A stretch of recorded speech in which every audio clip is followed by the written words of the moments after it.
Hey everyone, so I'm really excited to be here at NACOA, and it's been an awesome conference so far, but I'm even more excited to have Blake Black joining us, man. So thanks for joining us today, man.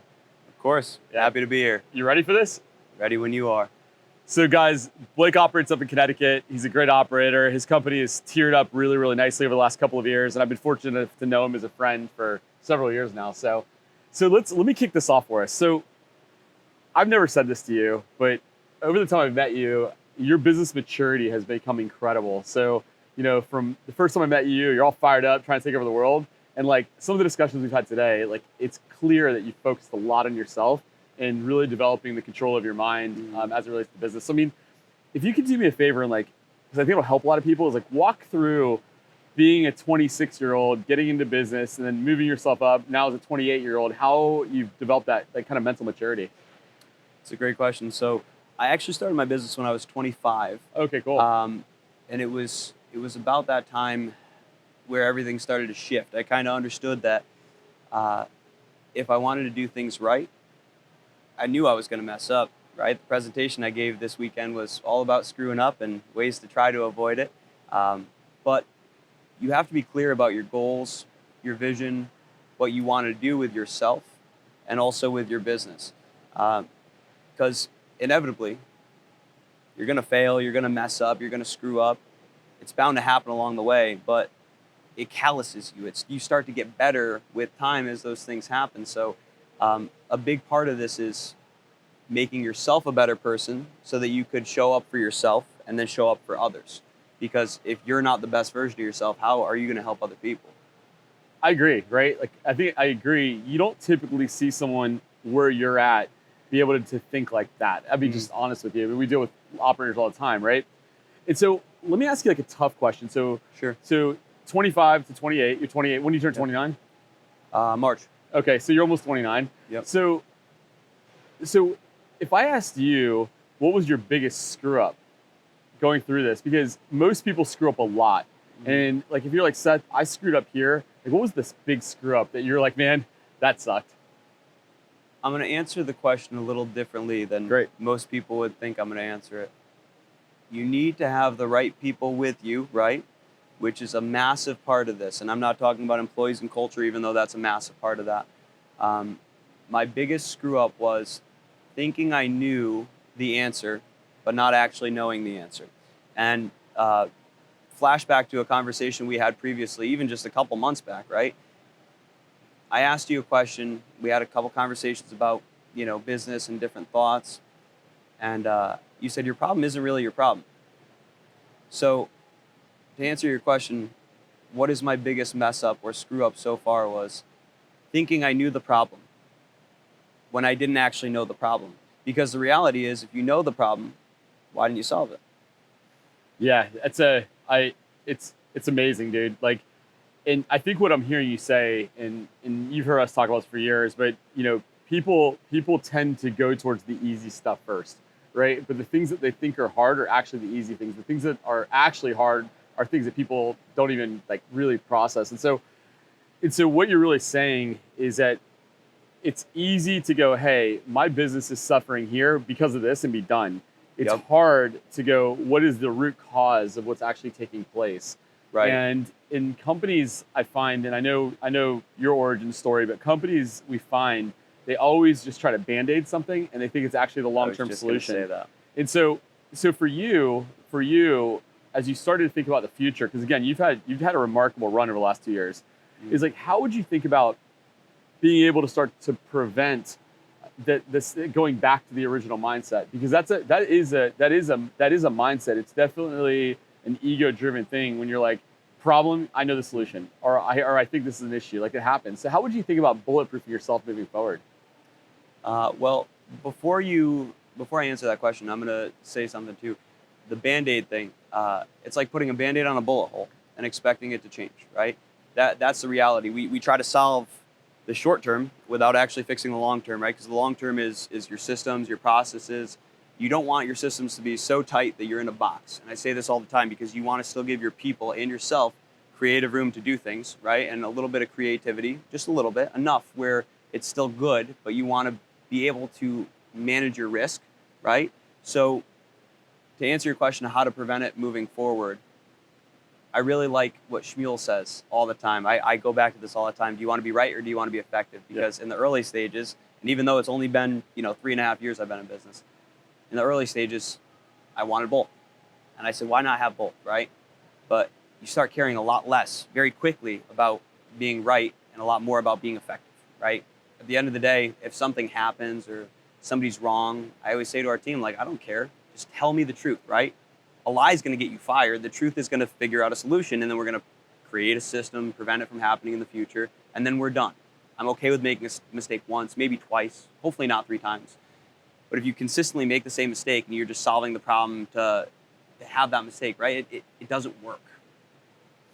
Yeah, it's so interesting to hear you talk today versus a couple of years ago, man. It's amazing. I'm super happy for you. So let me ask you this. So last night we were hanging out and I had a chance to meet a bunch of your guys and I found something very interesting about it. And I'll tell you what it was, is that your guys are incredibly passionate about the brand. They love working for you. And so what does a day in the life look like for these technicians that's made them so fired up to be part of your team at the end of the day? Like, what are you doing? What's the secret sauce there? Secret sauce. I don't think there really is one. And I'll tell you what I mean by that. I've been blessed to have some of the most incredible people work with me, even the people that are no longer here, right?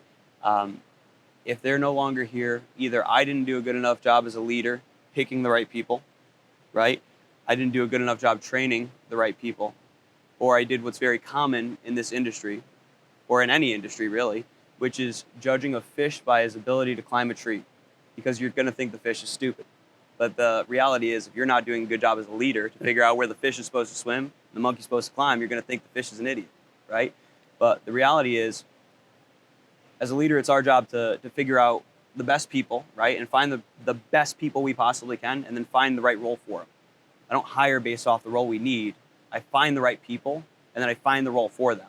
And interestingly enough, I was hiring for an admin position recently, and I promise I will answer your question, but just kind of side note. No, I'm learning that you don't answer my questions, but that's okay. I try to, but sometimes I go off on a tangent. It's the way that my brain works. But I think we're all guilty of that. Kind of, a little bit. Yeah. I was trying to hire for an admin position, and I found this guy, and I was like, man, he'd be a really good tech. He'd be a really good specialist, but this is not the right role for him. So I kind of sold him on it, and he might be a really good specialist. But you find the right person, and you lead them into the right role. Now, to answer your question, why are people like working there? And the reason they're so passionate is because we're passionate about them too. Like, I want them to learn, I want them to grow, and I want them to understand that we want to take part in their normal life, right? This company doesn't have to be their life. It might be paying their bills, right? That doesn't mean it has to consume them. Give them a little bit of extra flexibility, a little bit of freedom, because that's what everybody wants. They want respect at the end of the day. And if you care about your people, then it's never a problem. And people that abuse that, because people will, they're no longer with us. And the people that stay are happy to stay. Yeah, it's amazing, man. So, all right, so I'm going to ask you, Boy. I want to ask you one more question that I think is going to help a ton of people. And then I'm going to let you ask me anything you want to ask me, okay? Boy. So here's my question for you. So I noticed something very unique and interesting about the last year for you. So be careful. No, I think this is good. So you have a new significant other. Yep. How much do you think having a highly motivated person in your life who's out there winning, how do you think that impacts your business? That's a great question. And it matters a lot. The best way to describe it is, from a business sense, from a personal sense, you have to be very selective with all of the people around you, but the most important is the people that you spend the most time with, whether that be your friends or your significant other, whatever the case may be. They act as either an anchor or a propeller. And you could have either, but sometimes we have to be really honest with ourselves of whether or not the people that are with us are right for us. I've had a couple long-term relationships that I've exited because it wasn't right for me, right? And just because somebody's a good person and we value certain things about them, sometimes we're willing to sacrifice in other areas. And I learned that in my life, I'm not going to sacrifice in any area. And people always say, well, you can't have it all. Well, I don't believe that's true. You just haven't figured it out, right? So there's always going to be some level of sacrifice as far as getting along together and whatever the case may be. There's going to be something, but you don't have to sacrifice your core values, the things that matter to you. The relationship should be structured on something, and ours is structured on God. I don't want to get too much into it, but and also on the fact that we're both very driven and motivated, and I mean, we just clicked. Yeah, and I asked you that question because like I've talked about that subject before, and my personal life is super private, right? But we keep it super private. We're very cognizant of what's out there in the world, but like I always say till today that I never would have started a business if I didn't have like an ultra supportive wife who could actually support me through that process for me. And even till today, like we've been together over 20 years now, and even till today, like I find for me and for a lot of the best performing CEOs, this is like the number, to me, it's always been like the number one thing, and absolutely. And I've noticed with you, like you've accelerated like crazy. And she's an awesome person, by the way. I appreciate that very much. But yeah, so I just want, people need to hear that though. People need to hear about that side instead of the fun, crazy stuff that everyone's into and doing, So it's that's a great point. It's cool. So, all right, man. Well, ask me anything you want, man. Let's touch on something before we go down that. So you're talking about the importance of a significant other, right? I would argue it's equally as important to be focused on the right things. Okay. What point would you like to make as far as focus goes? Because a lot of people might be focused on chasing something, maybe an instant gratification versus, a long term, right? What point would you like to make as far as focus goes? Because the relationship is extremely important, but I don't want people to get hung up thinking that they have to find the right partner or else their business won't accelerate, because the reality is that was a huge part of my growth, but that doesn't mean that it needs to be that for everybody. So what point do you think that focus would make in that? Yeah, it's a good question. And, it's interesting because this question has come up a lot, like, and we've talked about narrowing down things that we're thinking about, and not in a cliche way where it's like, pick one thing, do it well. Like, that's fine. Sure. But I think that, and I talked on this yesterday in our little group that we did, the thing you hosted. But like, I think the thing is that if I'm a CEO, right, or I'm running my business, if I'm a solopreneur, if I'm one or two or three men or 50 people for that matter, is I think that from a focus standpoint, is that the elimination of the noise, the elimination of the noise around what takes you away from whatever you're looking to accomplish is the biggest problem. And so, but the bigger issue is identifying that the noise exists.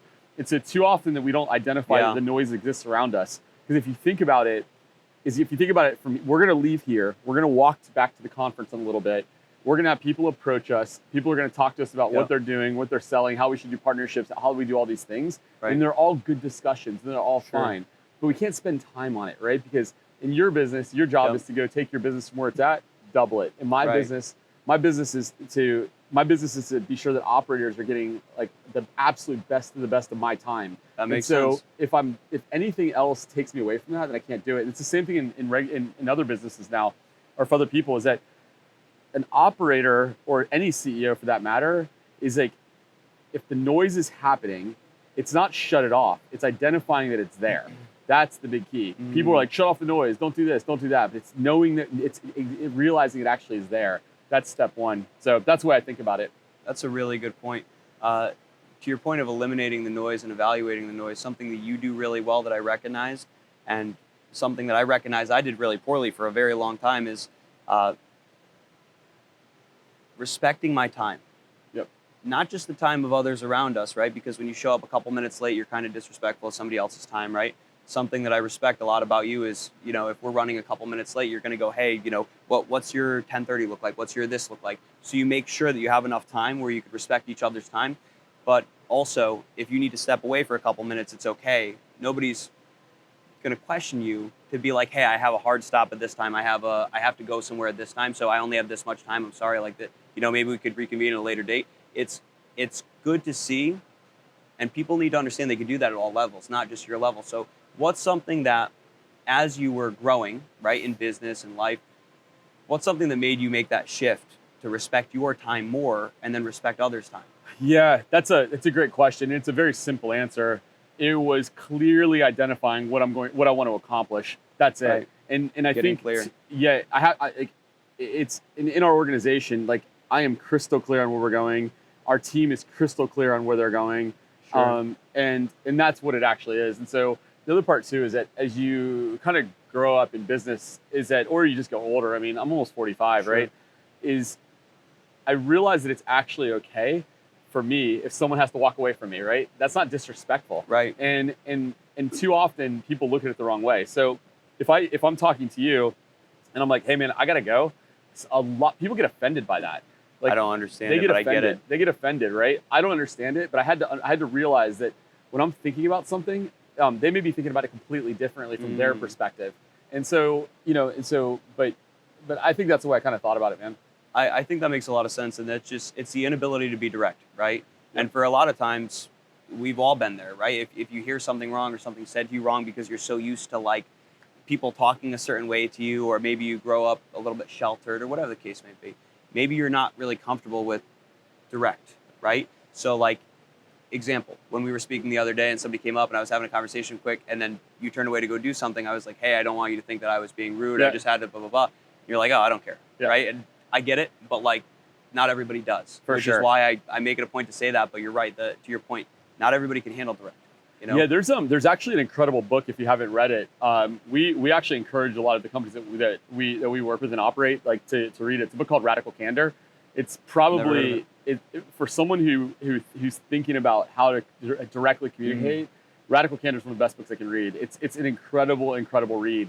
I would tell you that out of all the companies that we work with in these operations, like I would tell you probably 75% of them read that book and are like changes their entire communication structure. It's actually amazing. So, but anything else, man, before we wrap this thing up?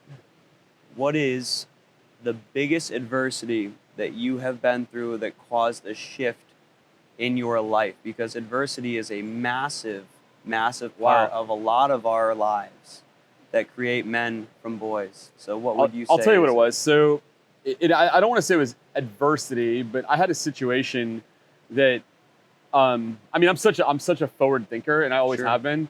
I had a situation where I had a business partner who was ripping me off, that we funded his business. He was ripping me off. We caught him. And I got to have a discussion with him, and I said, listen, a very close friend of mine, I sat him down and I said, listen, I know you're doing this, okay? I don't even have to prove it because I already know, and I have all the data to show you, but I want to have a different discussion with you. And I said, the discussion I'm going to have with you is the fact that we can start over today, and you can pay back the money that you owed over whatever period of time, but I want you to be a good person, right? And I'll explain why. So the person ended up going the opposite direction and wanted to argue and fight and all these different things. And they ended up pulling our licensing from the company, and we got shut down. And what I did is I went to the entire staff. It was 32 people at the time, and I wasn't involved in the business. We invested. They were operators. I went to the entire staff and I told them all what happened. And I said, guys, here's what happened, what the situation was. And I said, I wanted to let you guys know that I am willing to financially support this business and every single one of you guys until we can get our licensing reissued. And the team was, okay, we agree. Ultimately, what I did is I ended up selling the company to somebody who knew how to operate this type of business. I actually know how to operate it. But the real adversity was it was the first time that someone who I cared a great deal about, a very close friend, that they broke trust, right? And they broke trust because I'm such a giving person. I get that. And it was very difficult for me. It took me probably a year to get my head back around thinking people were good again. And it was super hard. But I've never had growing up as a kid, like my parents, we didn't have a lot. My parents worked hard.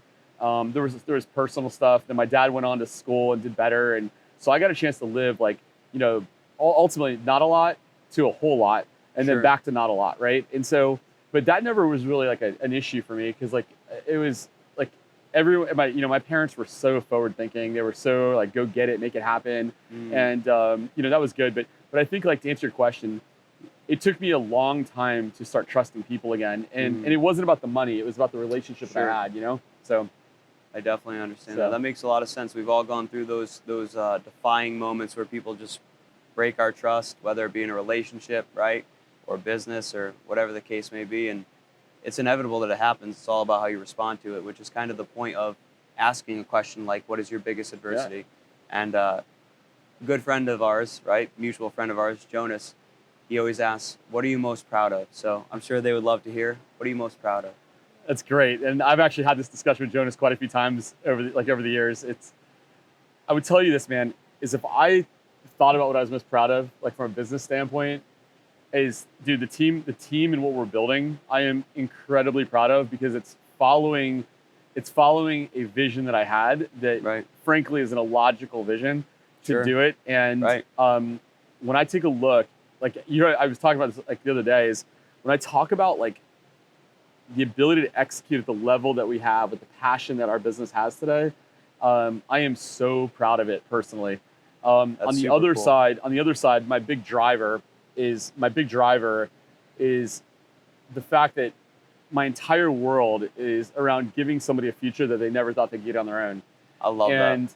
And so the other side of it is nothing makes me prouder than to operate behind the scenes and like for our clients and watch these guys go kill it, dude. I mean, the performance and I've talked about it once in a while, but like that's what it is, man. So I look around these companies that are, guys that were $1 million business, $600,000 business, $5 million business, and now they're the best in the industry, right? That makes sense. And we again, they do the work, but we're there to support them in the back. And nothing makes me prouder than to have those discussions with guys or have clients that are like, hey man, where are you going to go for spring break? Or where are you going to go here? And I'm going to some island or whatever I'm doing. And they're like, yo, we'll see you there. Like it is that's awesome feeling. It happens all the time. And you see this picture on social and stuff. So it's super cool. Yeah, it's super cool. Just to your point, man, what one man could do, another could do. And it's just showing that what's actually possible with this industry. It's a really cool industry. And as somebody who's a consumer of Fraction, Pest Daily, big fan of everything, good friend now, it's super cool to see everything you guys are doing from both a professional standpoint, but also a personal standpoint. I appreciate it, man. Absolutely. Well, man, I appreciate you joining us today. Hey, man, so you got to finish it up. One bit of motivation for these guys. Look right in that camera and tell these guys one thing that's going to inspire them. Motivation doesn't last. Discipline does. Hard times are going to happen. Winners always find a way to win. Even if you lose, winners win. Dude, I love it, man. Hey, thanks for joining us, man. Of course, brother. Appreciate it.